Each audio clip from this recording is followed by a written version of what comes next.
C'est parti pour ce 6e et dernier plateau de cette émission exceptionnelle, Hold Up, 3 ans après l'émission. Et donc nous avons la chance pour ce dernier plateau d'accueillir tout d'abord Yves Chevalier, qui est distributeur et producteur de films. Bonsoir. Bienvenue. Bonsoir. Vous allez bien? Je vais très bien, très bien. Je suis ravi d'être avec vous et d'être avec Pierre, 3 ans plus tard. Et qui a participé à aussi la fabrication de Hold On et de Hold Out. Donc voilà, merci à toi, parce que le milieu du cinéma est représenté à travers ta présence et ça me touche beaucoup. Et donc le milieu des artistes aussi. Et on a la chance d'avoir avec nous Marc Doyer. Voilà, vous êtes porte-parole de l'association Verity France. Et donc merci à vous d'être présent. Bonsoir, merci. Merci de m'avoir invité. Donc on va peut-être commencer avec des questions autour du monde de l'art, mais plus globalement peut-être sur comment... Comment vous avez vécu, vous, cette crise depuis 3 ans? Pas bien, parce que... déjà parce que moi, j'ai été en face au problème du sang contaminé en 1900, je crois que c'était 88. Ma grand-mère est morte du sang contaminé. Donc on a mis des années, quand je dis ma famille, pour essayer de découvrir ce qui s'était passé. Je ne sais pas si vous vous souvenez de... On a découvert finalement qu'effectivement, il y avait bien eu du sang contaminé. Et c'est M. Fabius, qui à l'époque était ministre, qui a déclaré qu'il était responsable, mais pas coupable. Et ça ne l'empêche pas aujourd'hui d'être président du Conseil constitutionnel. Alors moi, il y a eu déjà cet événement qui est très perturbant, parce que j'ai dit qu'il y a beaucoup de points communs, parce qu'il y a eu des mensonges dès le départ. Et en ce qui concerne Hold Up, parce qu'on va quand même parler d'Hold Up, ce qui m'a permis de rencontrer Pierre, moi, étant dans le cinéma, j'ai été extrêmement choqué par ce qui s'est passé autour de ce film. C'est-à-dire, jamais, je crois, dans l'histoire du cinéma, en tout cas en France, un film n'a été censuré comme ça. Et c'est arrivé tout de suite, c'est-à-dire qu'on ne pouvait même pas le voir, et surtout la réaction du monde, des médias et des gens du cinéma. C'est-à-dire moi j'ai dit, tiens, c'est formidable ce qu'a fait Pierre, je veux absolument le rencontrer, on s'était vu à une manifestation, je dis, je veux voir. Et là, mais la volée de bois vert, mais qu'est-ce que tu vas discuter avec ce type? Qu'est-ce que c'est ces trucs, c'est un complotiste, c'est extrêmement... mais dans quoi tu t'embarques, etc. Donc, de toute façon, le truc, dès le départ, quasiment 3 jours plus tard... Mais ils n'avaient pas vu le film. Ah non, alors ça, très important, tu mentionnes ça, c'est que personne n'a vu ce film. Voilà. Et les journalistes de Libération, de tous ces gens qui ont vomi dessus, la plupart n'avaient rien vu. L'AFP, c'est l'AFP. En fait, ils ont suivi... Ils ont suivi, alors c'était l'aveuglement mais complet, et moi, ça m'a... ouais, c'est plus que choqué, c'est-à-dire... moi, déjà, ça m'a donné envie de faire exactement le contraire. Je me suis dit, comment je peux l'aider? C'est vraiment... Et surtout, dans la communauté de mes amis, qui sont toujours mes amis, c'est surtout l'incompréhension et le... Oui, aucune communication possible. Mais quand je dis aucune communication possible. C'est un mur total. On nous a dit ça, il faut faire ça. La trouille. Parce qu'on va pouvoir parler aussi du manque de courage. C'est-à-dire que les gens, il ne faut pas oublier qu'il y avait quand même M. Macron qui nous avait asséné à surprise que le virus, on était en guerre contre un virus. Donc tout le monde avait peur. Moi, les gens ne s'approchaient plus. J'ai jamais vu ça. Moi, on m'a apporté de la nourriture devant la porte pour pas qu'on se côtoie, pas qu'on se parle, pas qu'on... Mais je pense que les gens ont oublié le vent de panique qui régnait à ce moment-là. L'opération cinéma a très bien fonctionné. L'opération cinéma a extrêmement bien fonctionné, et surtout, je trouve que les médias, déjà à ce moment-là, au tout début, n'ont absolument pas fait leur boulot. C'est épouvantable. Alors aujourd'hui, 3 ans plus tard, parce que c'est ça qui compte, qu'est-ce qui s'est passé? Malheureusement, les bonnes nouvelles, c'est que de plus en plus, on a plein de choses qui sortent, et en vérité, on se rend compte dans les 3 films qu'il n'y a pas un truc qui est faux. C'est-à-dire qu'il n'y a pas de démenti où on est en train de dire « Ah, mais tiens, là, vous avez raconté n'importe quoi, etc. » Plutôt le contraire. Tout ce qui a été annoncé dans les films s'est avéré exact. Le dernier en date, là, on l'a appris, je crois, la semaine dernière, où Delfrécy avoue qu'il savait qu'effectivement, ça n'était pas fiable, etc., etc. C'est quand même extraordinaire. C'est-à-dire le président du conseil scientifique qui avoue qu'ils avaient menti. Parce que c'est ni plus ni moins que ça. C'est que M. Véran a menti, et non seulement a menti, mais s'est mis en scène, parce que ça restera dans l'histoire, s'est mis en scène en train de vacciner, probablement c'est un faux vaccin, mais de vacciner son assistante qui était enceinte.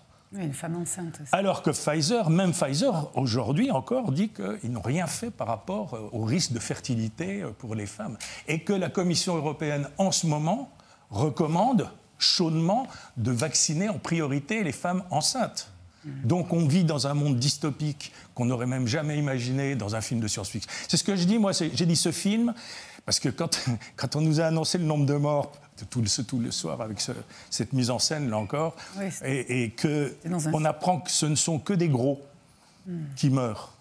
De plus de 80 ans, alors on est en train de fermer complètement, de fermer le monde entier, de le cloisonner pour des gros à hauteur de 0,05. Enfin, un truc ridicule. Moyenne d'âge 82 ans. Oui. Moi, je dis, tiens, je vais à Hollywood, je vais arriver avec mon scénario, je vais dire qu'il y a un virus qui tue que les gros de plus de 80 balais, mais à partir de là, on arrête de faire vivre le monde entier. Évidemment, on me prend le truc, puis on me le jette à la figure en disant tu reviens dans 2 ans. Sauf qu'aujourd'hui, le drame, c'est que c'est maintenant le problème. Le vrai cauchemar, il démarre maintenant. Le cauchemar démarre maintenant. C'est-à-dire que le nombre d'effets secondaires, le nombre de décès qu'on n'annonce pas. Moi, je pourrais vous donner les chiffres, je suis atterré. Là aussi, on en parlera. En Nouvelle-Zélande, en Australie, il y a une chute de la natalité. Ils n'ont pas eu ça depuis 1914-18. Ouais. Si vous dites ça, là encore, dans mon merveilleux milieu du cinéma, ils n'écoutent pas. Il y a un déni, ils ne veulent pas savoir. En vérité, c'est officiel. Comment ? Pourtant, c'est des chiffres officiels que vous leur présentez. Oui, mais ils ne veulent pas savoir. Ça va plus loin que ça. Oui, mais arrête, tu nous fais peur, pas tu nous fais peur, mais tu t'apportes des mauvaises nouvelles, c'est pas bien, etc. On est dans une espèce de positivisme ambiant. Et pire que ça, j'ai des amis qui étaient malades, dont un dont je suis assez fier d'avoir, je crois, sauvé la vie, il se reconnaîtra, qui s'appelle William. Il s'est fait vacciner 3 ou 4 fois, il a vraiment failli mourir. Mais vraiment. Et je lui ai dit, écoute, c'est pas normal, tu étais dans un état... Donc je l'ai envoyé à l'hôpital, je lui ai dit, fais tes tests des dimères, les fameux tests pour voir le niveau de coagulation, etc. Et il faut savoir que les tests des dimères, au-delà de 500, vous êtes en danger. Il était à 1250. C'est-à-dire qu'il pouvait mourir dans la seconde. Et des gens comme ça, aux États-Unis, j'en ai plein, j'ai expliqué tout à l'heure à Marc, j'ai un de mes amis qui devait venir me retrouver, qui était à Los Angeles, qui me dit ah, je comprends pas, j'en suis à la 4e dose et je reviens de rattraper le Covid. Donc il ne pouvait pas venir parce qu'il était malade. Je lui ai dit, mais tu ne te poses pas la question ? Je lui ai dit, tu ne te poses pas la question ? Je lui ai dit, moi, ça fait 3 ans, je n'ai jamais pris un vaccin, enfin, ce vaccin qui n'en est pas un. D'ailleurs, il faudrait qu'on arrête, il faudrait rappeler, donner des vrais termes aux choses. Christine, quand on nous l'a dit, ça s'appelle des thérapies géniques. C'est des thérapies géniques qui ne sont toujours pas, à ce jour, homologuées, il faut le rappeler.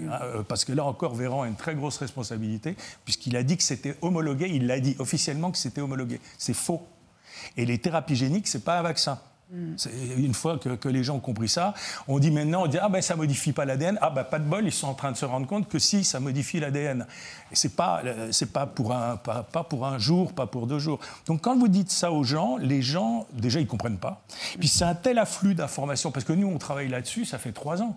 3 ans que tous les jours, on regarde ce qui se passe, on s'informe. 3 ans qu'on inverse tout. Ce schéma d'inversion, de faire que tous les plus grands, on a des professeurs extraordinaires comme Raoul, comme Perron, évidemment notre ami qui est décédé, Luc Montagnier, qui ont été vilipendés, traînés dans la boue, alors qu'on a juste les meilleurs au monde quasiment. Ces gens-là, on les a traités comme les derniers des derniers. À côté de ça, on fait rentrer des médecins de plateau qui ont des liens de corruption totale avec les labos. Je pense notamment à Karine Lacombe, qui est quand même quelqu'un qui a touché, je crois, plus de 175 000 € de commission des labos, puis qui vient donner des leçons sur... Mais qui les invite, ces gens-là ?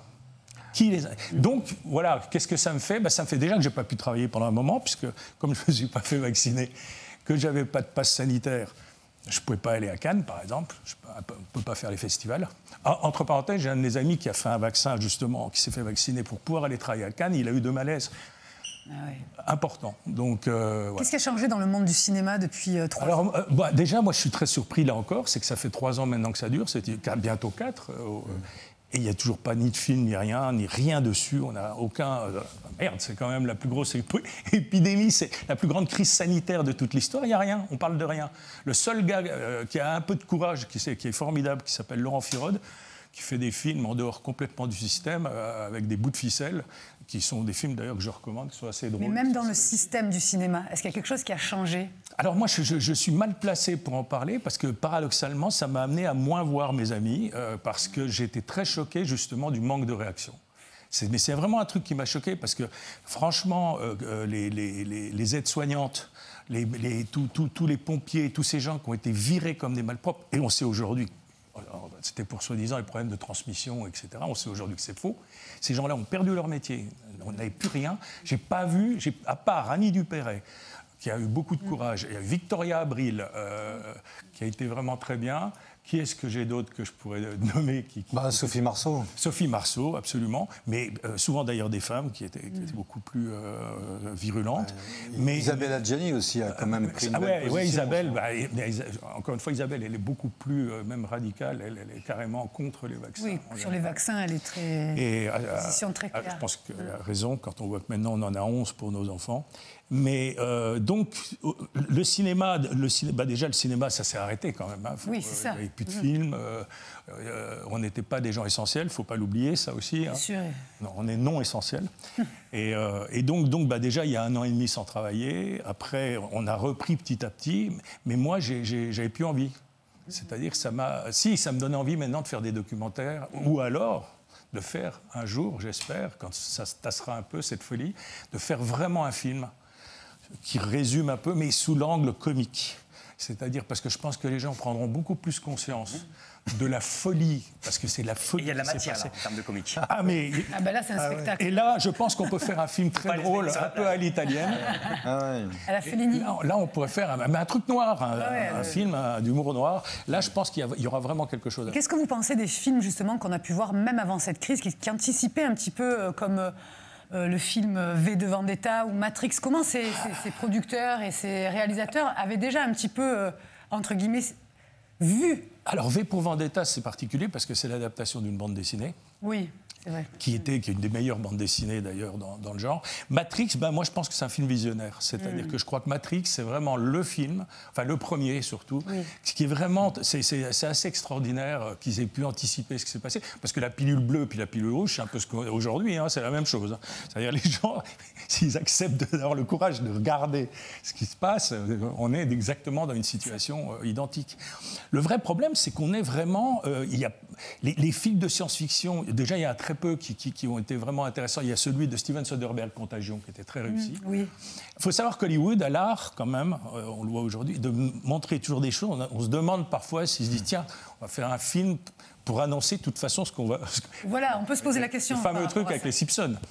Avec... on regarde la bande dessinée, les trucs des Simpsons, c'est incroyable le nombre de choses qu'ils annoncent. Certains parlent de programmation prédictive.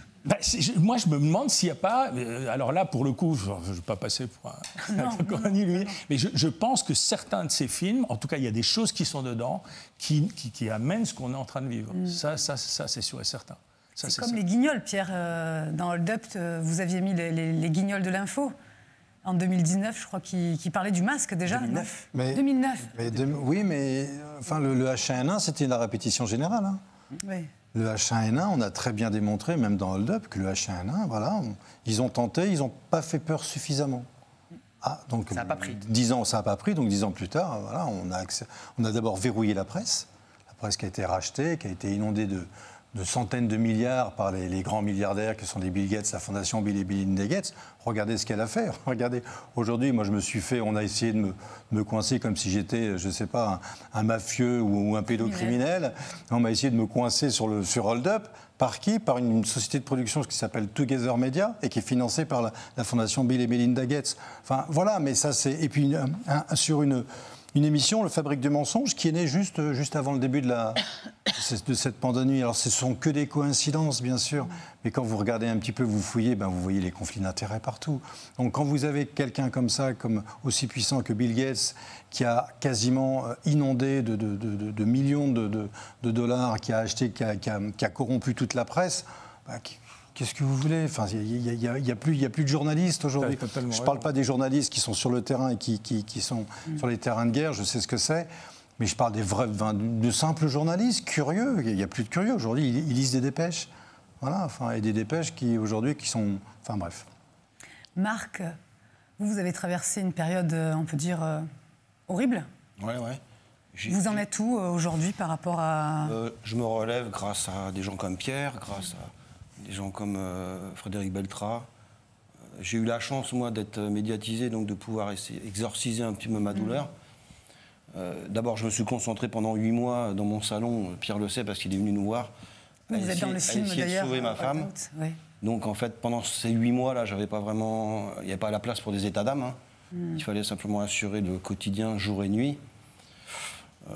Aujourd'hui, c'est difficile pour nous, je dis nous, vraiment famille de victimes, d'entendre certaines choses comme des déclarations d'Elfrécy ou du ministre de la Santé actuel, vous disant par exemple que le nouveau vaccin est magnifique, qu'il est meilleur que celui de l'année dernière, qu'ils ont 3 ans de recul. Oui. Mais paradoxalement, on se rend compte qu'en fait, on a affaire à des gens qui sont juste pas sérieux, qui n'ont pas les compétences, puisque vous avez la même personne dans la même émission qui va vous dire que c'est un nouveau vaccin, mais qu'ils ont 3 ans de recul. Et puis surtout, alors cerise sur le gâteau, c'est qu'il n'y a pas d'effet secondaire. C'est-à-dire qu'aujourd'hui, je pense qu'il n'y a pas beaucoup de médecins qui se risqueraient à dire que pour un médicament ou un vaccin, il n'y a juste pas d'effet secondaire. Ou alors, ce serait un miracle, parce qu'on le sait tous, et c'est normal. Dans n'importe quelle notice de médicament, il y a des effets secondaires. Oui. Et plus grave, et là, on parlait du cinéma, mais je pense que moi, ce qui me choque, c'est la complicité des médias en général. C'est-à-dire que quand vous avez une journaliste comme Léa Salamé qui est en face de ce ministre de la Santé et qui lui pose même pas la simple question en disant « Ah bon, mais vous êtes sûr, monsieur le ministre, là, vous dites il y a un vaccin, il n'y a pas d'effet secondaire, mais c'est formidable. » Non, rien. Alors, nous, en tant que famille de victimes, sur le coup, ça nous fait mal. Mais en même temps, on se dit que c'est tellement gros, énorme, que c'est tellement une forme d'incompétence. Je pense qu'eux-mêmes ont développé une certaine forme d'effet secondaire de la bêtise. Et c'est tant mieux, surtout que dans le même temps, vous avez Pfizer qui reconnaît enfin qu'il y a des myocardites. C'est-à-dire que tous ceux qui l'ont dit, dont des médecins, il y a 2 ou 3 ans, se sont vus insultés, traités de tous les noms d'oiseaux. Ils ont été suspendus. Vous êtes vacciné aussi en même temps sûr, mais moi, vous savez, moi, je me souviens d'un titre du Parisien disant Marc Doyer, figure des antivax. Alors que vous êtes alors que je suis vacciné et que, sincèrement, je vous le dis ce soir, mais j'aurais adoré être antivax. Parce que si j'avais été antivax, aujourd'hui, je serais avec ma famille, avec mon épouse, avec Morissette, on préparerait Noël dans quelques mois, et j'aurais pas vécu tout ça. Si Frédéric Beltra avait été antivax, il n'aurait pas vu son fils mourir dans son salon. On a ce point commun avec Frédéric quand même. C'est pour ça que nous, en fait, on a transformé notre douleur dans une force, en fait, pour combattre. Mais Pierre le sait, il est venu, et encore, il a fait ça avec beaucoup de gentillesse, parce que c'était pas simple pour moi. Voilà, je voulais pas qu'on la voie, parce que c'était compliqué, elle faisait des crises d'épilepsie, c'était l'ombre d'elle-même, c'est-à-dire que vous avez quelqu'un qui, du jour au lendemain, est enfermé dans son corps. Donc je veux bien qu'on me dise aujourd'hui que... Alors, au départ, vous savez, moi, j'ai choisi, en fait, de montrer ça tous les jours, mais sans la montrer, elle, mais pour montrer aux gens que, finalement, on ne pouvait pas juste... entre guillemets, justifier ou excuser ce que je vivais ou d'autres familles vivaient par ces 2 mots horribles, là, bénéfice-risque. Parce qu'en fait, le bénéfice-risque, il faut juste que ça arrive pas, il faut que ça arrive qu'aux autres, en fait. Un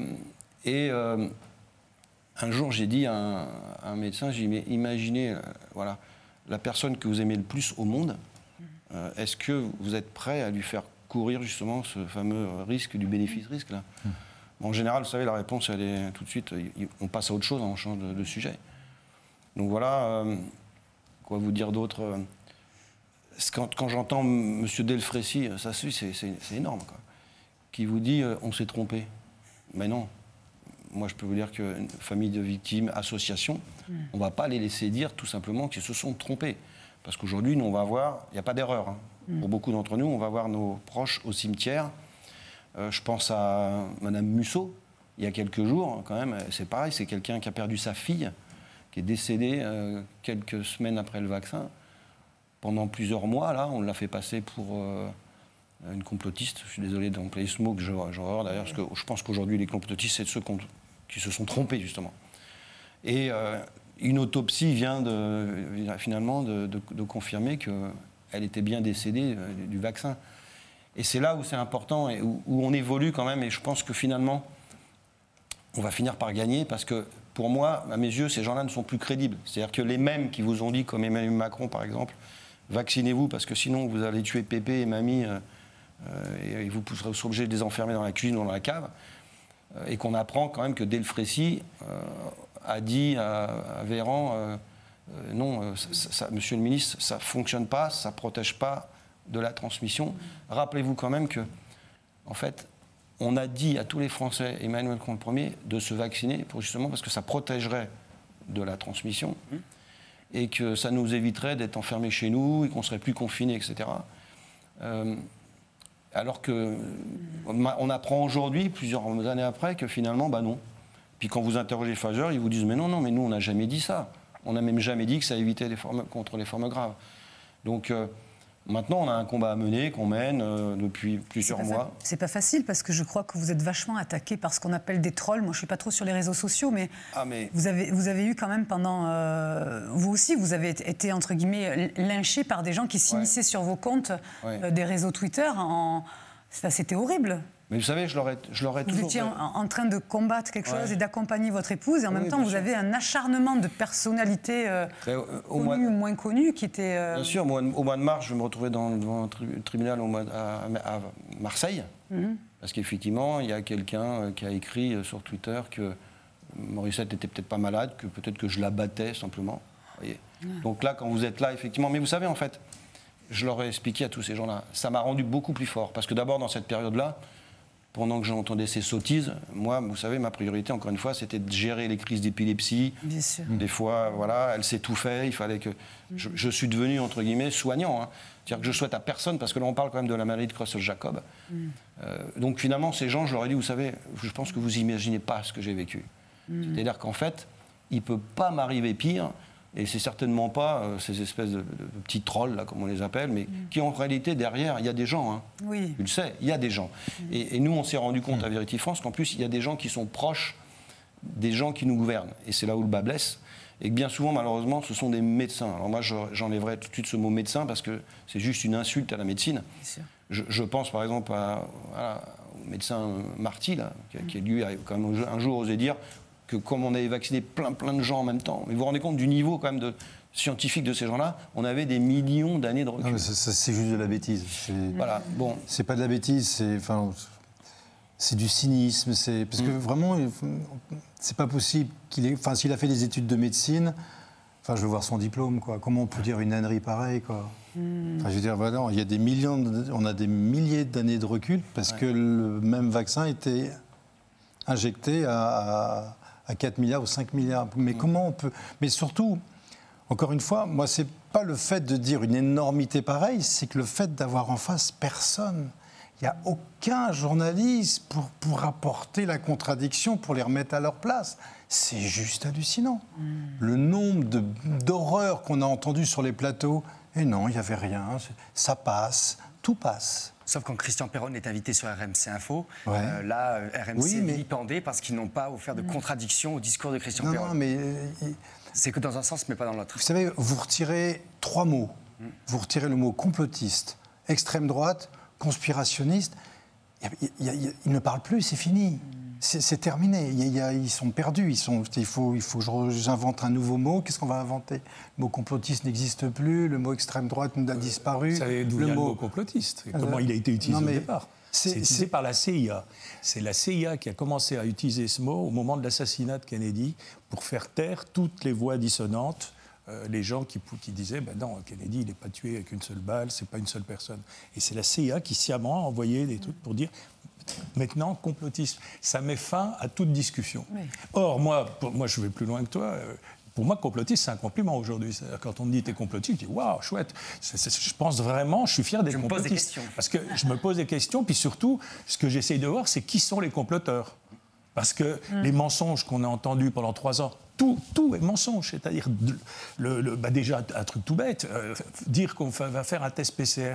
Le test PCR n'a jamais été fait pour détecter le Covid.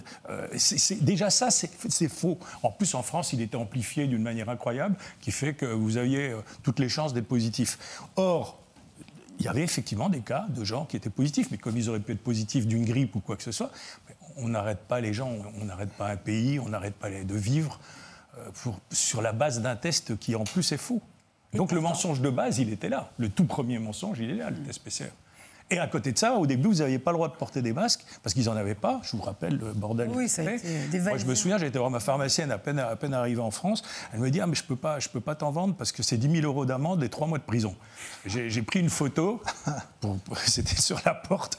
Et ouais, à l'époque, ça, on a oublié. Mais tout est à l'avenant. Pour le projet de film.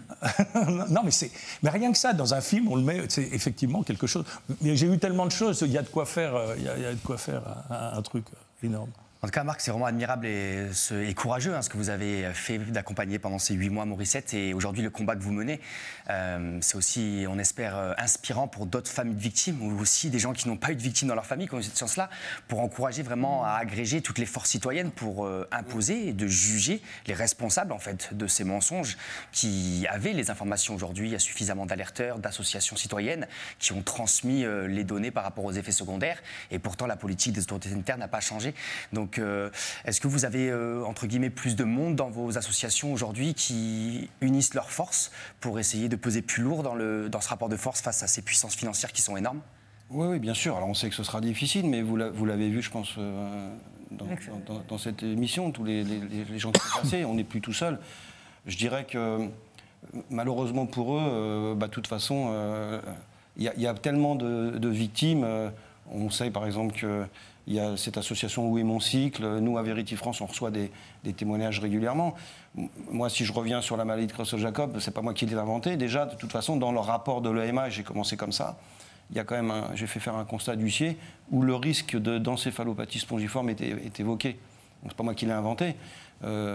J'ai reçu des témoignages où, à chaque fois, et que ça a été d'ailleurs étudié par le professeur Luc Montagnier. Alors aujourd'hui, on va nous dire qu'il était sénile. Je peux vous dire que moi, je l'avais au téléphone régulièrement. Il était loin d'être sénile. Et surtout, il a quand même, dans un premier temps, réussi à enrayer la maladie de ma femme, qui est normalement une maladie incurable. Donc il avait raison. Et ce qui va nous donner raison, c'est qu'aussi, il y a beaucoup de procès qui sont engagés. Il y a des autopsies qui commencent à tomber et qui donnent, malheureusement, qui engagent la responsabilité du vaccin.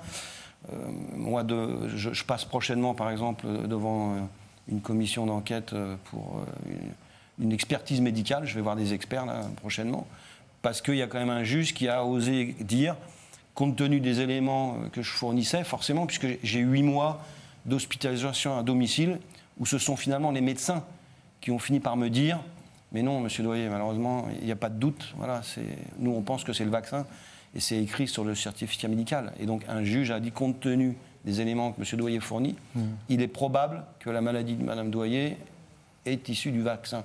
C'est une avancée énorme, mais ça aurait dû faire la une de tous les médias. Voilà. Non, les médias ont préféré titrer que j'étais le représentant des antivax. C'est fou. Donc voilà. Après, effectivement, vous avez beaucoup d'associations. Il y a plein de gens qui se battent. Et puis surtout, maintenant, entre guillemets, ça va être un petit trait d'humour. Je pense que notre meilleur allié, c'est effectivement M. Delfrécy, puisqu'il reconnaît lui-même qu'il y a des effets secondaires. Et alors, attention, parce que je veux aussi vous alerter, parce que ça, c'est aussi incroyable, quoi. C'est terrifiant. C'est-à-dire que quand le journaliste lui dit oui, alors il y a des effets secondaires, oui, à court terme, et à long terme, est-ce qu'il y a des effets secondaires? Et là, il vous répond tout simplement, je ne sais pas. Vous vous rendez compte? Et ils viennent nous parler de science, et effectivement, ils nous ont insultés pendant des mois et des mois. Donc j'ai énormément confiance, moi, dans l'être humain, et je pense que d'ailleurs, si on le voit bien, si les gens sont tout simplement là, ne pas aller se faire vacciner pour la dernière vague de vaccination qu'on a essayé de nous faire avaler encore, c'est parce qu'ils ont compris. C'est-à-dire que vaccinés plusieurs fois, ils sont quand même tombés malades. Donc c'est du jamais vu. Donc voilà quoi. Ouais, moi, ce que je trouve, ayant 3 enfants, ce que je trouve quand même très scandaleux, c'est justement par rapport à la jeunesse, comment on l'a flinguée, en leur disant si vous voulez retourner à une vie normale, il faut vous faire vacciner. Il y avait des pubs justement au cinéma. Tu veux aller au ciné? Tu veux aller au concert? Alors qu'ils n'étaient pas concernés par ce virus. Les jeunes, je rappelle, il n'y a aucun mort de Covid des jeunes. Donc on a vacciné des jeunes, mes 2 fils se sont fait vacciner, pour pouvoir partir en vacances avec leurs copains, parce qu'ils n'avaient aucune... Oui, mais la pub qui passait, on voyait la seringue qui rentrait dans le bras. Et oui, mais ça, c'est... Vous vous rendez compte déjà la responsabilité. Donc c'est les enfants, on vise les enfants, d'ailleurs de plus en plus jeunes, puisqu'on descend, je crois, à 5 ans ou je ne sais pas. La Commission européenne, avec la magnifique Ursula von der Leyen, qui ne veut toujours pas donner la teneur de ces SMS qui lui ont permis de vendre temps d'acheter, je crois, pour 70 millions, 700 millions, je ne sais plus combien, de vaccins. 5 donc milliards. des doses qui reviennent en gros à 5 milliards de doses pour Lyon. 10 doses par habitant, alors qu'on devait en avoir que 2, je vous rappelle. Après, c'était 3, le fameux booster. Mais on n'a jamais vu ça dans l'histoire des enfants qui ont des crises cardiaques, comme il y a en ce moment. Les pilotes de ligne, les accidents, les pilotes de ligne, c'est terrible. Les athlètes qui meurent sur les terrains. Là encore, où sont les médias, où sont les journalistes pour parler de ça? C'est un truc colossal, c'est du jamais vu. Moi, alors là, pour le coup, ça dépasse largement le film d'horreur traditionnel. À qui vous en voulez le plus, Marc? Alors vous savez, souvent, je m'en veux le plus à moi-même de l'avoir inscrit, parce que ça, c'est un truc qui est dur à porter. Parce que pour la protéger, en fait, donc je dirais que j'en veux, oui, si je devais choisir j'en veux le plus au président de la République. Et je vais vous dire pourquoi, c'est parce qu'en fait, aujourd'hui quand même, je pense, moi sincèrement, ça n'engage que moi, mais pas vraiment que moi, puisqu'il y a un ex-député qui l'a dit, je pense qu'il n'est pas vacciné.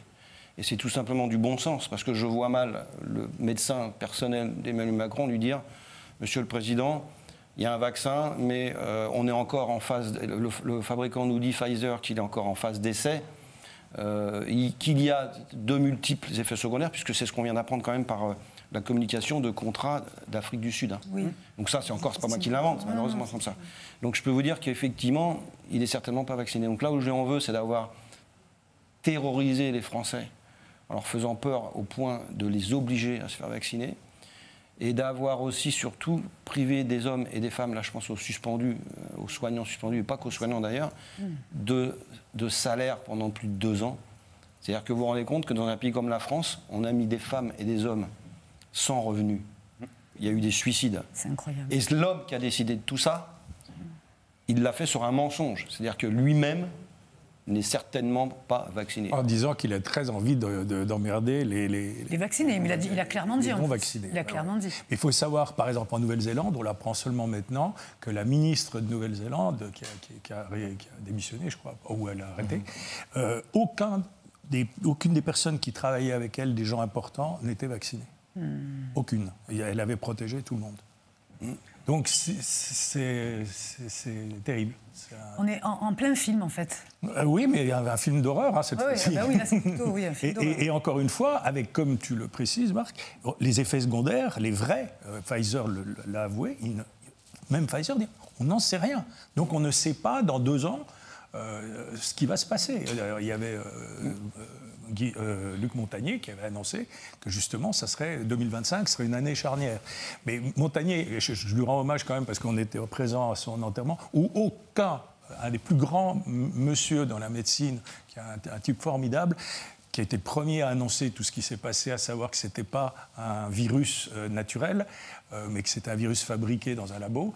Montagnier, il n'y a pas une personne politique française, pas une du gouvernement français, qui est venue pour l'enterrement. Il y avait des gens qui venaient du Japon, qui venaient de... Il n'y a pas un membre du gouvernement français. Et les médias n'en ont pas parlé. Et rien. C'est scandaleux. Ça, c'est aussi un sacré scandale. Mais on aimerait, pour vous montrer l'absurdité de cette époque, vous montrer une vidéo de François Berléand, qui vient du monde de l'art, dans l'émission Non-Stop People, l'instant de luxe en janvier 2021. Magnéto. Ouais, vous ne pouvez pas dire, François Berléand, que moi, parce que j'ai pas envie de faire le vaccin, je suis un crétin. Si vous le dites à l'antenne, si vous dites à l'antenne « je suis contre le vaccin », pour moi, vous êtes un crétin. D'accord. Voilà. Mais il y a beaucoup de crétins en France, du coup. Non, parce qu'on ne les entend pas. On vit une époque où tout le monde donne son avis, les réseaux asociaux, comme je les appelle, sont l'objet de petites insultes, de petites choses, les gens qui ne connaissent rien. Donc on a des espèces de complotistes épouvantables. C'est toute la médiocrité qui s'affiche sur les réseaux sociaux. C'est formidable. On a eu l'exemple avec Trump. Donc c'est du plus grand au plus petit. Qu'est-ce que je vous dis? Moi, s'ils ne veulent pas se faire vacciner, mais ce qu'il faudrait, c'est... Moi, ce que je dirais, on fait un vaccin, et puis ceux qui ne sont pas vaccinés et qui le chopent de manière grave, et qui ne voulaient pas, je ne veux pas du vaccin, ils se soignent chez eux tout seuls. Voilà, comme ça au moins c'est... C'est un peu dur ce que vous dites, François. Non, mais Oui, mais c'est pas le pire. Qu'est-ce que Il y a Bourdon, Didier vous Bourdon. répondriez à François Berléand? Je lui renverrai le truc, c'est que c'est un imbécile, c'est vraiment un vrai con, quoi. Et Didier Bourdon, c'est pire, parce que Bourdon, lui, on a appris qu'en plus, il s'en vante d'ailleurs pendant l'émission, que son fils travaillait chez Pfizer. Donc Bourdon a dit pire que... Mais François Cluzet n'était pas en reste. Alors lui, il commence à faire un peu marche arrière. Il a dit que c'était parce qu'il avait arrêté de fumer, que ça le rendait nerveux et que du coup, il avait été un peu excessif. Enfin, on ne va pas tous les citer. C'est même trop leur faire d'honneur. Non, parce que c'est des personnalités quand même qui sont vues. Il a une sacrée responsabilité. Comme Patrick Bruel à l'époque, oui. Bruel pendant un concert. Et qui s'est fait siffler après. Parce que il s'est fait siffler, mais ces gens, ils ne voulaient même pas qu'on soigne les gens au resto du cœur. Ces gens-là ont une... Alors eux, il faudra montrer ça dans quelques temps et leur rappeler, et leur montrer plusieurs fois qu'ils comprennent justement leur impact. C'était justement leur rôle, c'était de faire le contraire. C'était pas de... voilà, c'est... Une réaction? Réaction pour... Réaction, moi je suis vraiment partagé par le dégoût de ce que je viens d'entendre. Parce qu'une personnalité comme Berléand qui dit, si vous êtes malade demain, si vous n'êtes pas vacciné, vous restez crevé chez vous. Super. En plus, il a l'air sérieux, on le sent motivé, c'est monstrueux. Ce qu'on vient de vivre là, pendant 3 ans, on a abandonné des millions de personnes chez elles qui sont mortes, parfois, ou qu'on a découvert au bout de 3-4 jours, par abandon. Non, venez pas, restez chez vous, Doliprane. Ah ouais? Ça vient d'où? D'où vient ce protocole? Moi, c'est encore des questions que j'ai. Qui a demandé à intuber les personnes quand elles arrivaient au service des urgences? Ça a été une catastrophe. L'intubation, ça a causé des décès énormes. Mais la chose la plus terrifiante qu'on a vécue, c'est qu'on a interdit aux médecins de soigner. Ça, pour moi, ça passe pas. C'est pas possible. Restez chez vous, crevez. On sait qu'il y a en fait tout le nombre, il y a beaucoup de gens qui sont morts, non pas du virus, mais du manque de soins. Du manque de soins. Ils n'ont pas été soignés. Ou on les a tués avec du Rivotril. Ou alors, pire, dans les EHPAD, on le sait, maintenant c'est reconnu. Alors maintenant, voilà, il y a des grands médias qui ont dit que le Rivotril, c'était de l'euthanasie. Ah ouais, mais il faut attendre ça pour se faire écouter, 1 an plus tard. Alors que les vaccins... Là, Hold Up est arrivé... malheureusement, le problème, c'est qu'il aurait dû rester dans les salles, quoi. C'est que là, il a été censuré sine die en 24 heures, et avec des politiques qui viennent dire, mais attendez, responsable. C'est pour ça que Madame Ilona Sicurel, moi, je lui en veux, je dis, responsable de la liberté d'expression à la Commission européenne, qui vient menacer, je leur dis pour la seconde fois, mais c'est tellement grave ce qui s'est passé, qui vient menacer la journaliste, et qui s'est bien défendue, merci, en disant, mais si vous vous mettez en danger, vous vous rendez compte, elle la menace, vous vous mettez en danger. Je dis, mais... Des députés qui voulaient interdire le film aussi. Et, pardon? Des députés qui voulaient interdire le film. Des députés qui ont tout de suite dit, non, on l'interdit tout de suite. Et moi, quand je me suis dit, c'est pas possible, il va y avoir une réaction de la presse. Parce que, sincèrement, moi, quand j'ai appris que le film était censuré, je me suis dit, mais touche-moi, là, dans quel pays je suis? C'est pas possible. Moi, c'était mon 5e documentaire cinéma. Pour moi, j'étais vraiment content. J'avais une belle histoire. En plus... Voilà, j'ai réhabilité le virus dans ce qu'il est, non pas dans ce qu'il est devenu, et je trouvais ça intéressant. On avait fait quand même une production intéressante. On avait tourné un petit peu dans toute l'Europe de l'Est, on avait fait des effets spéciaux. Enfin, il y avait une belle construction. Alors, le film était un peu long, oui, mais quand on voyait la matière qu'on avait à disposition, il ne fallait pas s'en gêner. Et en plus, je ne pense pas que les gens, à chaque fois que les personnes vont voir mes films, je leur dis, est-ce que tu t'es ennuyé? Est-ce que tu as regardé ça? Est-ce que tu dis, j'arrête? Non. Les rares personnes qui ont vu, parce que moi je pense qu'ils ont bien fait, hein.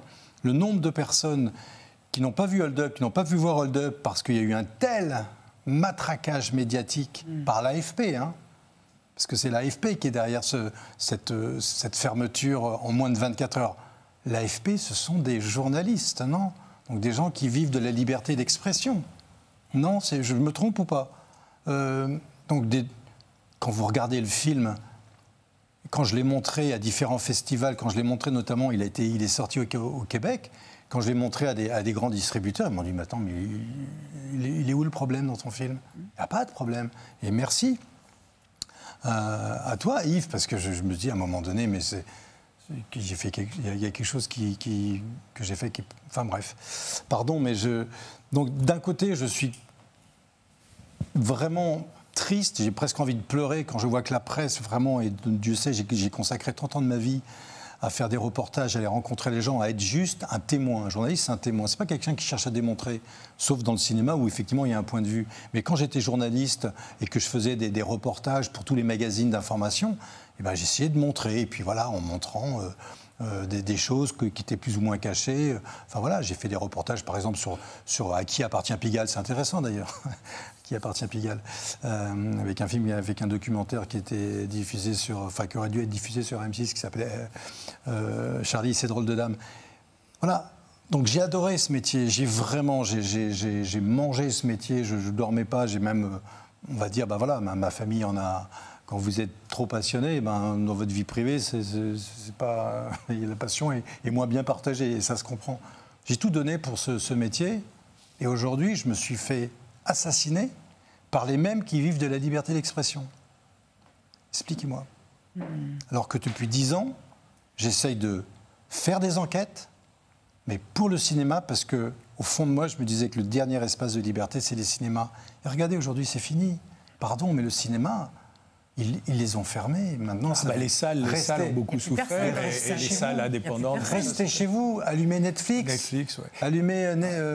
Alors moi, je suis moins pessimiste que lui, au moins sur un petit truc, c'est que je pense que ces 3 films vont rester. C'est-à-dire que, oui, il y a eu une censure incontestable, mais on vit une période qui est ce qu'elle est, qui ne va pas durer jusqu'à la fin des temps, du moins j'espère. Et je pense que ces films-là, au contraire, seront des témoignages, seront des classiques après. C'est-à-dire que les gens vont les regarder en disant « Waouh, c'était comme ça que ça s'est passé. » On nous l'avait dit. Ça. Ça, je suis alors persuadé. Oui, parce qu'il était un peu avant-gardiste. Peut-être que les gens, ils n'étaient pas prêts à entendre tout ça. Non, un seul bloc, absolument. toutes ces informations. Aujourd'hui, s'ils retrouvent le film, aujourd'hui, 3 ans après, je pense que là, ils vont se dire, mais punaise, ça, je l'avais pas vu comme ça. Il y a une nouvelle génération. Mais non, mais il ne faut jamais oublier, franchement, moi, c'est ce qui m'a choqué le plus, c'est la peur de voir les gens, la peur qu'il pouvait y avoir. Vous n'avez pas eu peur, par exemple ? Alors, pas une demi-seconde. Au contraire, moi, j'ai obéi à rien. La preuve, je me suis... Non, mais sans avoir obéi, mais au départ, quand on... Non. Et j'ai conseillé à mes enfants de vivre normalement. Je sortais. J'ai vraiment fait le contraire, mais jusqu'au bout de ce qu'on m'a demandé. Mais les gens étaient tétanisés. Vous savez, c'est un viol, en fait. C'est un viol qu'on a vécu. C'est un viol planétaire, en médias organisés. Parce que d'abord, vous êtes sidéré, donc vous êtes...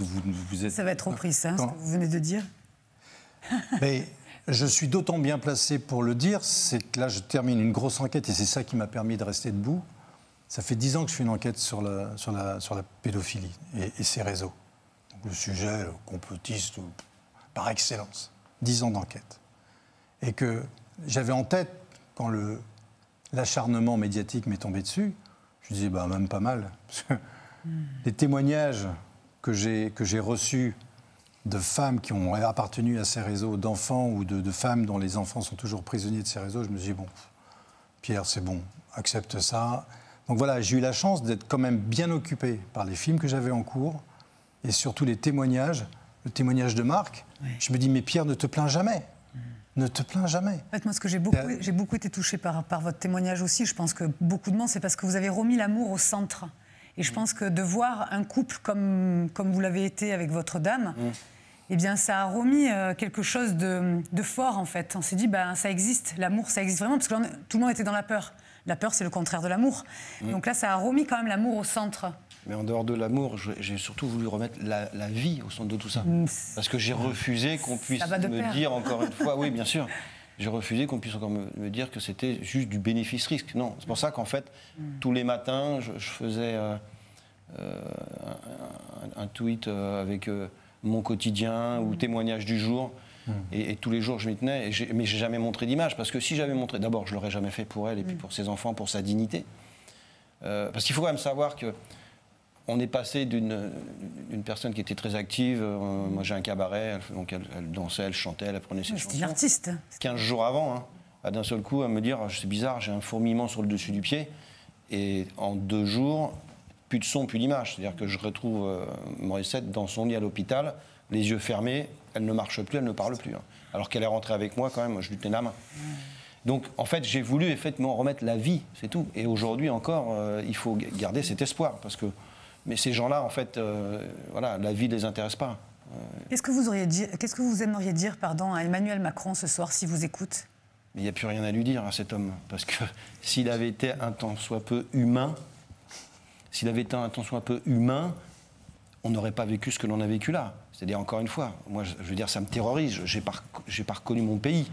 Comment, tout simplement, pouvons-nous mettre de côté des femmes et des hommes en France, aujourd'hui, en 2020, sans salaire? Juste sur une espèce de croyance ou simplement sur une privation de liberté. Parce que, je veux dire, la France, c'est quand même, voilà, on a une histoire, c'est la liberté, il y a de belles idées. Et là, en fait, on a bafoué tout ça. Mais de toute façon, malheureusement, ils ont bafoué tellement d'autres choses. Donc, qu'est-ce que je pourrais lui dire? Mais si, ce que je pourrais lui dire, vous aussi, reconnaissez-vous que vous êtes le chef d'orchestre là-haut qui s'est trompé. Et déjà, débattons. Parce que moi, ce que je relève aussi et ce que je regrette, Pierre l'a dit tout à l'heure, au niveau des médias. C'est-à-dire qu'aujourd'hui, en fait, et moi, j'adorerais qu'on m'invite dans les médias pour me prouver que je suis complotiste, par exemple. Mais vous savez, ils ne le font pas. Parce que le peu de fois où j'ai pu me retrouver, par exemple, face à des médecins, j'aurais posé la question suivante. Est-ce que vous pouvez, les yeux dans les yeux, me dire que tous les Français qui ont été vaccinés, là, ils ne développeront pas la maladie que Morissette a développée? Il n'y en a pas un qui m'a dit, il y en a même un qui m'a dit en sortant du plateau, vous avez raison, monsieur Doyer, allez-y, demander une enquête. Voilà. En sortant du plateau. En sortant du plateau. Marty, vous savez, quand j'ai rencontré Marty, voilà, quand j'ai rencontré Marty, parce que c'est pareil, Marty fait partie des personnes qui m'ont bien jugé, qui ont fait des commentaires un petit peu désobligeants, des fois avec de l'humour, enfin bon voilà, en soutenant des gens qui, par exemple, m'envoyaient des vidéos où à la place sur une vache, ils avaient mis la tête de ma femme. Vous voyez, c'est très marrant. Quelle horreur. Mais quand je l'ai interpellé au Salon de l'Agriculture sur le plateau de RMC en direct et que je lui ai dit écoutez, monsieur Marty, je suis venu vous voir là parce que justement j'ai le dossier médical de ma femme, je voudrais qu'on en parle puisque vous vous êtes permis de faire des commentaires. Et sur RMC d'ailleurs, ils avaient fait des commentaires, mais sans m'inviter. Donc que j'aurais envie de dire aujourd'hui aux médias, mais avouez peut-être qu'effectivement, vous aussi, pour certains, vous avez été trompés et que vous vous êtes trompés. Mais là maintenant, compte tenu de ce qui sort, c'est-à-dire que quand vous avez monsieur Delfrécy qui fait des déclarations qu'il a fait il y a quelques semaines, je ne vais pas revenir dessus, ça aurait dû faire la une de tous les médias. Parce que quand vous avez le président du conseil scientifique qui a fait que des millions de Français se sont fait vacciner, qui vous dit on s'est trompé, les effets secondaires à long terme, je ne sais pas ce que ça va donner, mais ça devrait faire la une de tous les médias. C'est-à-dire qu'il y a 10 ans, il y a 15 ans, ça aurait fait la une de tous les médias et ça aurait été l'objet d'une démission générale du gouvernement, voire même de la destitution, là pour le coup, du président de la République. On comprend pourquoi il se renvoie la balle en disant c'est moi, c'est pas moi, ou je savais pas, ou je savais. Enfin, vous voyez, c'est hyper compliqué de voir sa propre responsabilité, surtout à des niveaux, à leur niveau. Nous, en tant que citoyens, on peut arriver à se remettre en question parce qu'on reste encore très humains. Eux, j'ai l'impression qu'ils sont déconnectés, en fait. Oui, mais moi, contrairement à Marc, je pense que Macron n'est pas incompétent du tout. Je pense qu'il savait très bien ce qu'il faisait, parce qu'il ne faut jamais oublier qu'il a fait interdire, à travers Agnès Buzyn, l'utilisation de l'hydroxychloroquine, de l'ivermectine, qui étaient 2 médicaments qui permettaient de soigner immédiatement, pour juste pousser Pfizer, je précise bien Pfizer parce que c'est quand même l'employé de Pfizer, il a quand même créé un conseil de défense, donc il s'est mis sous une autorité en disant maintenant c'est classé secret défense, pendant 50 ans vous n'aurez pas le droit de savoir ce qu'il y avait dans le vaccin. Et moi d'ailleurs, comment je m'en suis toujours tiré dans toutes les soirées, puisque j'étais le seul qui était non vacciné la plupart du temps, il me disait mais comment ça se fait que tu n'es pas vacciné? J'ai dit moi je vous pose qu'une seule question, je dis est-ce que vous savez ce qu'il y a dans ce vaccin, ce pseudo-vaccin? Est-ce que vous savez ce que c'est qu'une thérapie génique? Aucun, y compris les pharmaciens. Vous allez en pharmacie, vous posez la question, il n'y a pas un pharmacien, alors ça je suis sûr qu'on le fait encore aujourd'hui, qui est capable de vous dire ce qu'il y a dedans. Donc on injecte sans savoir ce qu'il y a, mais c'est secret défense. Donc on ne peut pas attaquer le gouvernement, parce que pendant 50 ans, on n'a pas le droit de savoir.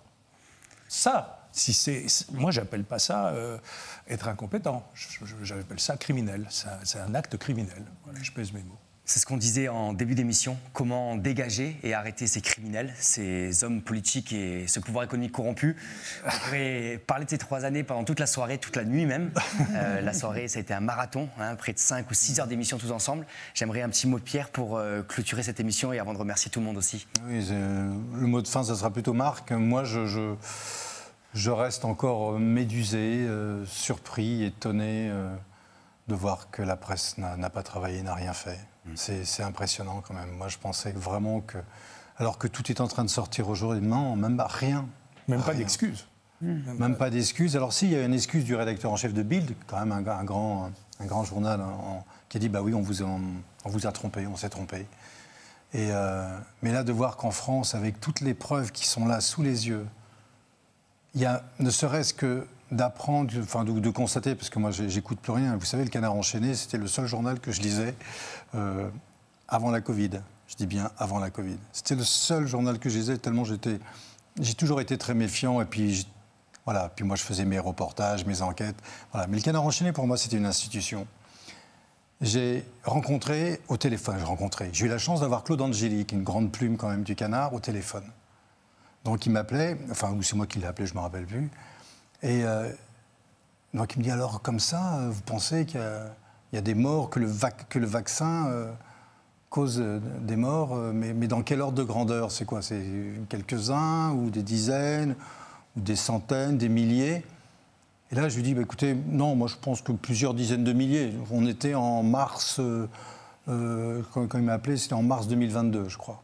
Je dis, j'avais déjà les chiffres de la pharmacovigilance. Donc déjà les chiffres de la pharmacovigilance, quand vous la prenez, les chiffres européens de Dravigilance, on arrivait à 24 400 morts, donc, qui représentent 3%, donc ça fait quasiment 800 000 morts en Europe. Ça, c'était juste les chiffres de Dravigilance, officiels. Donc moi, j'étais tellement content d'avoir Claude Angélique au téléphone, vraiment, parce que le Canard, pour moi, c'était plus qu'une institution. Je dis, bah, non, je pense qu'on est vraiment bien au-delà de plusieurs dizaines de milliers. Et là, écoutez bien, hein, ça m'a tellement marqué. Ah non, bah, on va arrêter la conversation. On va arrêter la conversation. Je vous remercie. Il ne m'a même pas demandé, mais ça vient d'où, votre source? Enfin, même le simple fait de ne pas avoir eu cette curiosité, et puis il m'a raccroché au nez. Donc oui, il y a un problème, il y a un gros problème. Je ne sais pas pourquoi, je ne sais pas comment.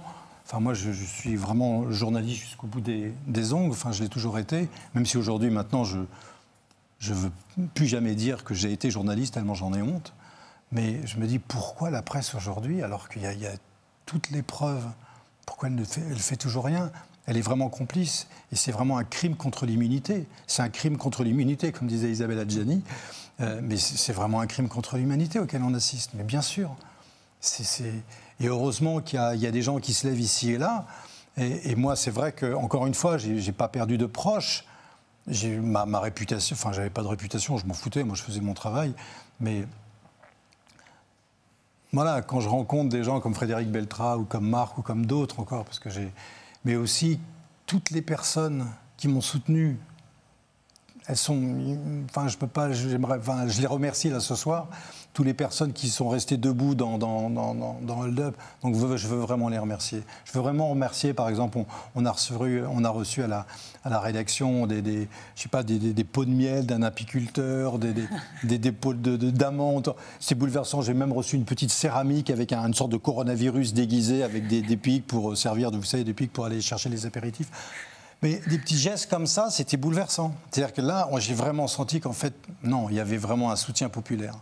Vraiment un soutien populaire. J'espère que ce soutien populaire va nous permettre de passer cette étape. Moi, j'appelle vraiment aujourd'hui, c'est un appel vibrant, et ça vient du cœur, à réconcilier vaccinés et non vaccinés. On a tous été les otages. On a été les otages de psychopathes, de fous furieux, de crimes, peu importe, mais on a été les otages d'une situation qui nous a échappé complètement. Maintenant, il faut se réconcilier. On connaît, on sait que maintenant, oui, il y a vraiment eu des fous furieux qui ont voulu, je sais pas pourquoi ils ont fait ça. Encore une fois, c'est vrai qu'en creusant et quand vous découvrez qu'il y a des groupuscules qui se réunissent dans le silence, que c'est secret, je pense au groupe Bilderberg, que je connaissais pas, mais j'ai commencé à m'y intéresser. Puis, mais ils font quoi ces gens-là? Pourquoi ils sont dans le secret? On peut pas être libre si on est lié par un secret. On peut pas être libre si on est lié par un secret. Donc oui, moi j'appelle vraiment aux gens maintenant à retrouver ce goût de la liberté et puis surtout entre vaccinés et non vaccinés. Et justement, quelles seraient pour vous les perspectives pour l'avenir ? Les perspectives, c'est de faire ce que vous faites et j'en suis ravi. Regardez, enfin, vous êtes des reporters citoyens. Là, pendant 6 heures, vous avez fait un vrai marathon avec des interviews qui n'étaient pas simples. J'aurais été incapable de faire ça. Pourtant, j'ai 30 ans. Vraiment, je le dis. Moi, je ne peux pas être... Mais pourtant, j'ai 30 ans de métier. Mais c'est vrai que depuis 10 ans, maintenant, c'est plus. Moi, je préfère être derrière une caméra que d'être devant. Je parle mal, je ne sais pas bien m'exprimer.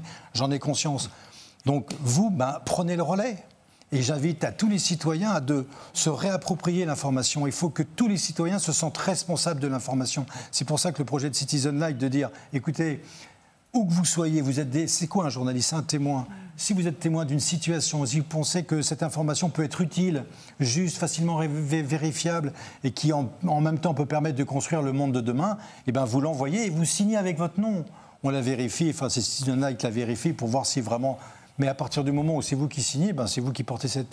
Donc, il y a une réappropriation de l'information. Le monde de l'information a été flingué, mais vraiment d'une façon honteuse. Et c'est à cause de la presse. Mais vraiment, la presse a une responsabilité qui est juste colossale dans ce qu'on vient de vivre depuis 3 ans. Et qui continue encore. Regardez, quand Libération traite des personnes qui se sont fait vacciner... mais par contre, dont la vie a été bousillée parce qu'elles ont été victimes de cancers, de fulgurants, enfin bref, ou parce qu'elles ont perdu des proches, comme Frédéric Veltra. Quand vous avez un magazine d'horreur comme Libération qui traite ces personnes d'antivax, non mais attendez, là vous avez juste envie de dire, mais qu'est-ce qu'on fait ? Mais qu'est-ce qu'on fait ? Toi, tu as perdu ton enfant, tu t'es fait vacciner, tu as perdu ton enfant et tu es traité d'antivax, parce que ça, voilà, c'est des mots qu'on a vus, hein, antivax. On a divisé, ils ont divisé. Justement, qu'est-ce qu'on fait ? Alors, les vaccinés, déjà, moi je suis totalement d'accord avec Pierre, c'était des otages. C'est des gens qui ont été victimes de désinformation. Et beaucoup ont fait, en tant que citoyens, leur devoir, en disant, je veux protéger ma grand-mère, je veux protéger... C'est horrible, ça, les enfants qu'on culpabilise en disant... Oui, ils sont passés par plein de chemins. Mais on a obligé les gens à se vacciner.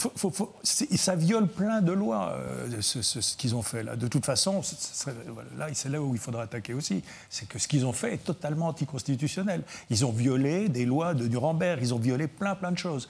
Donc, et là, il y a une vraie responsabilité. Comment faire ? C'est informer. C'est un travail de tous les jours. On va monter, en fait, voilà. Moi, je propose qu'on lance une chaîne d'information en continu. Une chaîne d'information en continu, concurrente de BFM, concurrente de LCI. Et c'est vrai parce que j'avais eu, moi j'ai participé au lancement parce que j'étais journaliste à LCI en 94 et déjà j'avais vu qu'il y avait des choses qui ne me plaisaient pas vraiment dans la façon de gérer l'information. Et dès 1996, je me suis dit tiens, pourquoi on ne créera pas une chaîne d'infos ? À l'époque, il n'y avait ni BFM ni CNews, une chaîne d'infos, je l'avais appelée Info Plus, en s'appuyant sur tout le réseau associatif qui est colossal en France.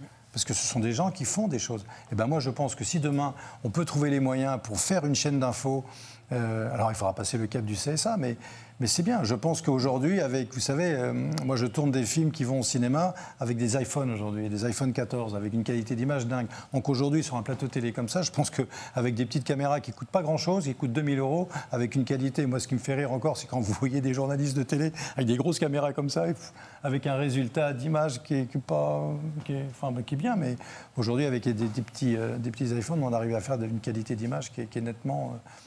qui est tout aussi équivalent avec ces grosses caméras. Enfin bref, pardon. J'ai été un petit peu long. Oui, on arrête. Marc, pardon. De la fin. Écoutez, alors, déjà, je vais leur dire aux responsables de tout ça que c'est loin d'être la fin. Pour nous, c'est que le début d'une traque qui va durer longtemps. En ce qui me concerne, moi, et puis Frédéric Veltra, par exemple, on va le faire jusqu'à notre dernier souffle. Et puis, un mot de la fin un petit peu plus joyeux. Je pense que en plus du retour sur un chaos, en dessous, vous devriez mettre retour sur l'humain. Oui. Wow. Voilà. Merci. C'est ça. Merci infiniment. Merci. Retour sur l'humain. les robots. Mais merci à tous les techniciens aussi qui nous ont permis de vivre cette réalisation. Merci à tous les internautes qui nous ont soutenus parce que si vous regardez cette émission, c'est aussi grâce à vous qu'elle est réalisée. Je le disais en début d'émission, mais c'est hyper important. Pour avoir une information de qualité, il faut soutenir la presse indépendante, les médias indépendants, les maisons de production indépendantes comme T-Prod. Demain aussi Citizen Light, une agence qui, je l'espère en tout cas, va prendre de l'ampleur. Merci vraiment Pierre, c'était un honneur de pouvoir animer avec Laurence cette soirée. Vraiment merci parce que s'il y avait plus de réalisateurs comme toi ou de journalistes, même si tu n'aimes plus ce titre comme toi en France, mais pour moi, une situation comme celle-là n'aurait pas existé. Tu parlais dans ce documentaire de réhabiliter le virus. Et bien maintenant, nous, en tant que jeunes citoyens, reporters citoyens, on va essayer de réhabiliter les médias pour pouvoir proposer notre information et permettre aux citoyens de mieux comprendre les enjeux. C'est une insurrection des consciences qui sont nécessaires. On l'a vu ce soir, on l'a vu au cours de tous ces témoignages de victimes, on l'a vu à travers la corruption de la science, à travers ce projet transhumaniste, dystopique, qui a été présenté par David Pliquet ou encore Éric Martin. C'est vraiment un enjeu collectif. Et aussi, n'oubliez pas que si vous voulez que cette émission soit une réussite, en fait, ça dépend que de vous. Nous, on a fait le travail de notre côté, on a essayé de le faire du mieux possible avec nos petits moyens, mais en tout cas, on l'a fait avec le cœur. Et maintenant, cette émission, elle existera grâce à vous, en l'achetant, en la diffusant, en la faisant connaître autour de vous. Et espérons que, comme Hold Up, ça fasse des millions de vues. Et j'en profite, pardon, mais c'est vrai que je viens de réaliser. J'ai mon film Le Miracle, quand même, que j'ai arrêté pour faire Hold Up, qui est toujours en salle.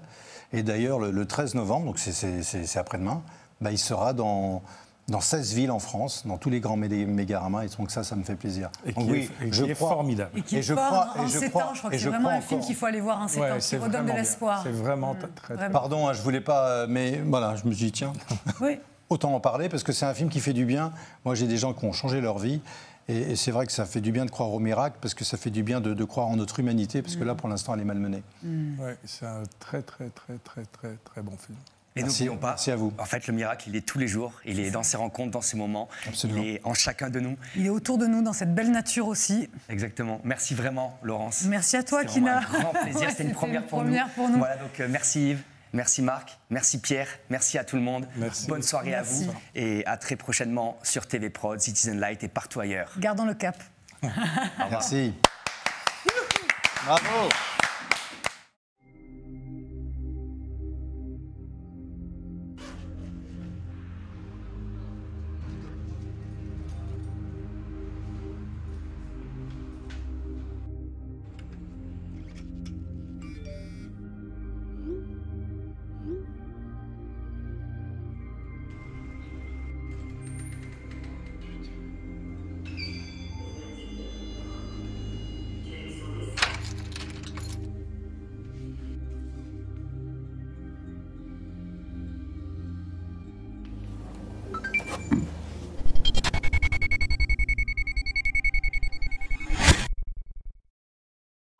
Bonsoir monsieur, bienvenue dans votre monde réel.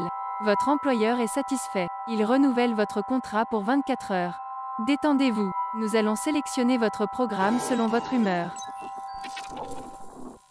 Lancement du programme. Stanley Milgram démontra ainsi que tout individu peut commettre les pires atrocités, quand l'autorité qui lui ordonne de le faire est à ses yeux légitime.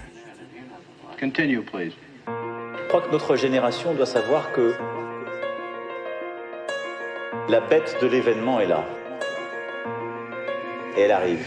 Des décennies dans un coma chronique, bientôt 5 ans dans la franc-macronie. T'as fait le deuil de tout ce qu'on t'a promis. Le diable se cache derrière des acronymes, ou derrière un président vide en disant que c'est la bête qu'on intronise. On va pas se plaindre en attendant qu'on agonise. Faut que les neutrons, c'est les étrons qu'on atomise. Demain c'est loin, si ce n'est pour nous, c'est pour nos enfants qu'on agit. Pas de mystère, ils nous frappent juste parce que nous attendons la gifle. Je prendrai pas leur potion magique par intraveineuse. On l'appelle le pass nasitaire sûrement parce qu'il faut tendre un bras vers eux. Stop and go, assis debout, couché, masque obligatoire. Soumission totale doublée d'un attentat vibratoire. Libre à toi d'être un esclave, c'est un peu ça le mot d'ordre. On a un dieu qui nous libère, nous prépare le veau d'or. De la transhumance au transhumanisme. Si leur plan foire, on va tous retrouver notre force dans une France unanime. Je suis cet acharné que la censure anime. Bientôt on va comprendre pourquoi des révoltés parlaient de censure anime. Trop d'apatrie te parlent de patrie, moralise le contraire de ce qu'ils pensaient leur marque de fabrique. Je les vois tous épuisés à l'écran comme une part de patrie. Tu leur parles de valeur de la France, ils te parlent de braderie. Leur avenir c'est taffé pour Uber Eats, Deliveroo. C'est de l'esclavage les frères au lieu de livrer, délivrez-vous. Non, je suis pas venu ici uniquement pour dénigrer tout, mais n'importe quel humain sur terre peut voir qu'on a des vies très floues. Moins de pédophiles dans les prisons que dans la magistrature. C'est ton inertie d'aujourd'hui qui fera que ta vie sera dure. Mais oui, mais rien n'est si facile ici-bas. Mais qu'on est bien tombé si bas. C'est quand même fou qu'on puisse tous attraper un bout du sida. La science avance, fait des progrès, ils ont éradiqué la grippe. Dans leur pratique étatique, ils ont des tas d'idées magiques. Ils ont déjà niqué ta vie et gratiné tous nos principes. Tais-toi car ton avis pour eux n'est pas démocratique. Pour nos morts sans visite dans les hôpitaux, les EHPAD. Les familles bloquées devant des portes échouées comme des épaves. Quand des gros mythos les séparent, scarifiés ou sacrifiés, oppressés par un agent de sécu payé en PC-tasse. La paix s'efface dans le cœur mais chacun paye ses taxes. Tu vois ton argent briller bien fort quand le préfet passe. Leur avenir se dessine bien radieux mais le trait dépasse. C'est la cour qui fait les comptes, sur nos comptes qui crée des castes. Si ces crasseux nous parlent mal, c'est parce qu'on parle avec. J'ai pas de carte d'électeur, sinon je l'aurais jeté par la fenêtre. Demande aux jeunes s'ils veulent le droit de vote ou le jackpot. Leur président est banqué par l'eau français comme un chatbot. La plèbe a voté pour MK Ultra. Je cherche une once de son empathie, c'est foutu, il reste même pas une trace. Tu crois que le CSA, la CNIL libère l'éthique? Ça fait 2 ans qu'ils nous internent dans un asile cybernétique. Le docteur regarde de travers quand tu lui parles d'ivermectine. À se demander pourquoi ce fou a voulu faire médecine. Soignez le terrain, soignez l'intérieur de vous-même. Les corps, l'esprit et l'âme, devenez meilleurs que vous-même. La vision positive emmène là où la terreur ne nous mène. Travaille ton ancrage, t'éviteras les erreurs de New Age. Puis la primaire, c'est pas possible de me la faire dans leur potion. Y a des dingueries pires que l'oxyde de graphène. Dieu merci, leur manigance dévoile aussi de travers. Mais y aura thrombose, AVC, biopsie et scanner. Combien on fuit dans dopamine et vie ultra festive. Relisez bien la définition du mot travesti. Toute vérité est vouée à la lumière, y a pas d'esquive. On récolte toujours ce que l'on sème quand on s'investit. Beaucoup ne pensent qu'à empiler des barres comme dans Tetris. Et toute ma vie j'ai représenté tout ce que ces gens méprisent. Non, dans mes prises de position y a aucune pensée triste. Juste réaliste, un jour faudra bien combattre l'antéchrist. J'allais pas percer avec mes écrissages. Rap aujourd'hui c'est 2-3 athlètes méprisables avec un défrisage. Mis au placard ils m'ont bloqué dans un grenier grisâtre. Ils veulent de la fumée, je vais leur en donner comme René Brisac. On est bloqué dans l'expérience de 1000 grammes. Dans cette ingénierie sociale l'espérance de vise brade. Y'a que du vent dans leurs mesures, ça sent l'errance, le Mistral. Dur de raviver les presses de haine sans branche de l'islam. Soyez dociles, on aura le confinement climatique. Les postes du monde auront un continent privatif. À chaque palier t'auras un contrôle antipathique. À cause de la soumission que les gens trop gentils pratiquent.